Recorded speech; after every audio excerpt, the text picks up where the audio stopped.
Hi, Susan here. Okay, here we are with the final steps. We finished draping the back bodice. After draping the front bodice, there's one more step that we have to do before we take this off and correct it on the flat. And that's what's next.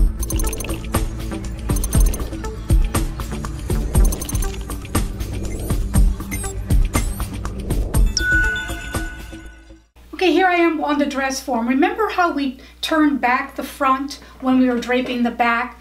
That was the purpose of that, was so that I can have it on later and we can check all these seams to make sure that they're all the right length and they're all in the right place and they're balanced. So what I did is I pinned all along the shoulder line right here, as you can see, all along the side seam, as you can see. I'll show you some close-ups in between. And I'm just checking every cross mark, meaning I've taken my sharpened pencil, as we talked about before, and I'm poking from one side to the other, making sure that those cross marks are the same, and they are.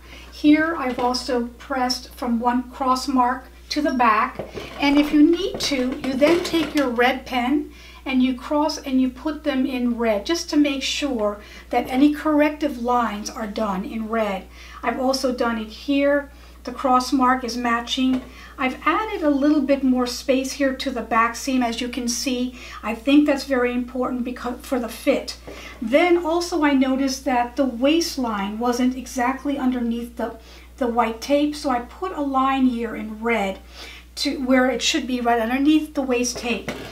I also have it here on the front, so that's in the right spot. This is really important for fit. Whatever we're doing on the flat is just correcting lines and pinning things together and cutting it out, of course. Here, we need to know that it's balanced and that it fits properly. Okay, now that we have that done, let's get on the flat. That'll be the next step. I'll see you in that video. Thank you. Bye-bye.